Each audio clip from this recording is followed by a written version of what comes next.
Dito tayo sa May Menjola, San Beda, at ito ang Centro Escolar University.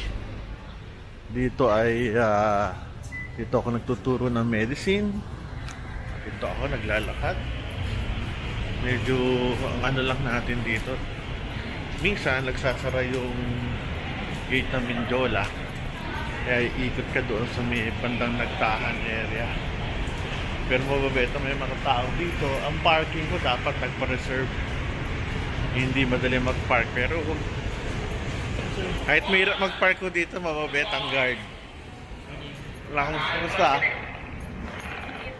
Oo nga eh, welcome. Tayo sa loob. Sarap magturo. Nakaantok nga lang pag bagong dito. Meron silang garden dito. Kaliwa. Sa kanan ko, mayroong chapel. Ayan. May ganang puno. Ibang klase. So, dito yung minsan nag-aaral dito yung mga high school. Ba't nawala yung mga lamesa?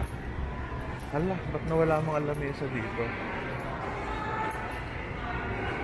Ito yung study area nila. Ito yung mga kusaka mag-aano. Ito yung mga awards sila. Champion, badminton, NCRAA, basketball. Strong yung kanilang basketball team dito. Ano, study area. Ganda, no? Laki. Sa gitna. Kamusta? Ba't kayo nandyan? Ha? Exam? Sige. Ito yung ating mga high school students ba kayo? Hindi, joke lang. Kayo ba nakasubscribe na? Hindi pa. Tolentino Roet, kamusta pag-aaral dito? Mahirap po. Mahirap, ano? Pero Lalo na po yung piso. piso? Sige, shoutout mo pa rito, lagot ka. Ito, yung ano lang po, yung cardiovascular. Cardiovascular. Ba't ka nag-CEU? Andito po kasi kayo doon. Oh, salamat ha. Napan mo ba? Bago ka pumasok ng pad mo? Eh di sikat ka na. Sino gusto sumikat dito? Girlfriend mo ba? Hindi po, kaibigan po. Ano sa buhay? Okay naman. Sige. Mag-interview tayo ng isa. Why CEU? Hindi mo alam. Napunta lang yata yung vlog ko eh. Oh, napunta ako din. Napunta lang. Oh, sige. Bye-bye. Yan ang mga estudyante. Teka, picture tayo. Picture. Kakulit ng mga estudyante. Okay, 1, 2, 3. Yay! Ang kukulit, no? Para mga high school student lang. O, sige. Thank you. Sige, lahat kayo pasado na. Surgery. Okay. Thank you. Pagluwa tayo sa mga estudyante. Tuntua sila pag ano. Ay, pagkakita yung mga faculty members. Galing tayo. Ito yung chapel nila sa likod. Simba tayo minsan. Siya nagsisimbaan ako dyan, nagmamas. Oh. School of Medicine. Ito yung mga boss. School of Medicine. Office of the Dean. Pasok tayo. Hi ma'am. CEU. Yung office namin. Faculty. Ito yung makikita nyo mga published articles dito. Mga magazines, libro, journals. Uy, may magazine pala sa baba. Ano yun? Town and Country. Mga gamit. So, ito yung office. Hindi ko pwedeng kunan lahat kasi baka mayroong tamaang mga documents. Ito yung aking mga estudyante. Nag-on-go kami ng... Ano ba ginagawa natin? Ano ba SGD? Small group discussion. At least alam nila yung sabihin. So ito, nagtuturo tayo. Masaya ba sa CEU? Yes! Yay! Yan. Wala kami ginagawa kundi yay. Ganun lang ang kasaya dito.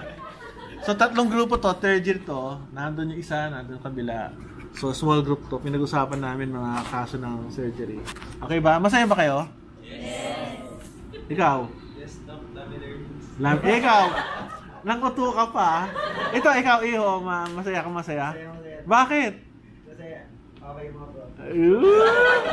Sige na nga. Ayan, nagkakwentuhan lang kami. Ito yung ating third year. Ikaw, bilang liaison officer ng surgery, kamusta ang pag-aaral dito? Masaya ka? Bakit masaya? Ayun o, nagtatakbuhan na o. Ayaw magpa-vlog. Okay ka naman? Sige na nga, mabait yung po.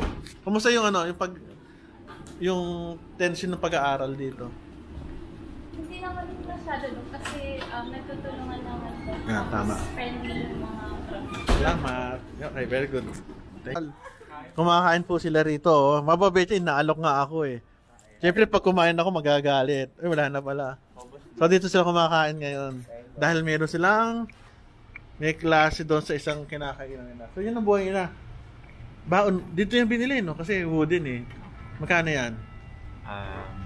120 lahat. Kasama na 120. kalamansi. Oo, sige. Ayun, katulad ko yan, no? Nagbabaon sa class. Ganyan ako eh. Matipid kasi ako eh. Ito, matipid din. Ito, may pera to. Mayaman tong dalawan to. Walang time mag-prepare. Pwede yun, pwede. Anyway, yan ang buhay. Dito sa CEU, maipagmamalaki ko lang talaga yung mga faculty members dito magagaling. Ha? Hindi ko naman sinasabi kasama ako doon, pero huwag natin isama yung sarili ko. Yung mga faculty ng ibang departments magagaling, mababait. Tsaka seasoned faculty members talaga ng ibang school. Iba nagtuturo dito, iba nagtuturo din sa iba. Magagaling sila. I have high respect sa mga teachers namin. Yung mga estudyante naman, mababait, sipag. Basta i-guide mo lang sila ng tamang pagtuturo. Sa tingin ko, ang laki ng mga potential nila sa buhay kasi may mga estudyante natin dito sa magagalingang schools na pinanggalingan, mga exclusive schools, mga high-end schools. Kaya sa tingin ko, yung school na to malaki ang potential mag-top in the future. Kamusta ang buhay ko? Hello po, Doc. Nagbablog ako. Anong year kayo? Second? Second year po, Doc. Kamusta na ang second year? Sakto lang po, Doc. Sakto lang po. Sabi ko magagaling estudyante rito. Totoo ba? Oo naman. Ikaw, kamusta? Mas mapakit mo ba? Oo, sumpakit. Pero luma. One. Kamusta? Ikaw, Okay naman. ikaw ba Masama Mr. Ano ba? Mr. Universe ba ito dito? Hindi po. Ito laki Ano oh. po yan? Mr. Mukhang ba- CEO daw po. Mr. CEO. Eh, ikaw, Miss CEO. Yes. Kamusta pag-aaral dito? Kumakanta po Okay yan. po, masaya. Sample na po. Minsan pakantay natin to pag nag-third year to. Second year pa lang kayo, di ba? Pag nag-second year. Oh, second year next time. Hindi ka man nasisisi. Hindi po. Dahil lagi kaibigan mo siya. Hindi kasi nandito si Doc Roel eh. Oy, ba't kilala mo ako? Montero po. Ba't kilala mo ako? Follower niyo po ako. Pala ba? Yung vlog mo to. Oo, sige, yan, manonoorin niya. Ikaw, kamusta ka? Okay naman po. Kamusta teachers dito? Okay po. Okay naman, Doc. Mabait, di ba? Okay, ang galing magturo. Oo nga. Yung sinasabi ko, habang nagbablog, same time na sinabi. So, break time na rin. Bye-bye, thank you. Yun ang mga estudyante. Sabi ko sa'yo, mababait ng mga estudyante rito. Well-mannered. Yun ang gusto ko. Matatalino, tsaka well-mannered. Okay na yun. Good combination na tayo doon. So sa akin, ang pag-aaral kasi ng medicine, hindi ito simple, napakahirap. Ang dami ho marami ho itong extension na nangyari sa buhay ko because of studying medicine, lalo na pag may exam. Ako lasal ako napakahirap po ng mga exam doon. Kaya kinatatakot ko din pag baksak. Pag bumaksak ka, nakakatakot, pwede kang ma-kick out. Yun ang pinaka-ayokong part ng pag-aaral. Kaya ang ginawa ko noon, talagang noong medicine ako, nag-aral. Wala akong pinaksak ng subject. Kaya, ayun guard, palabas na ako. Library. Sir, kamusta? Hello sir. Kamusta mga estudyante rito? Mababait ba? Yes sir, mabait. Well-disciplined, ano? Sige. Yes sir, thank you. Mababait ka dito. Lagi akong tinutulungan sa parking. Thank you. Bye. Tapos na tayo. Punta tayo sa ibang ospital. Bye-bye.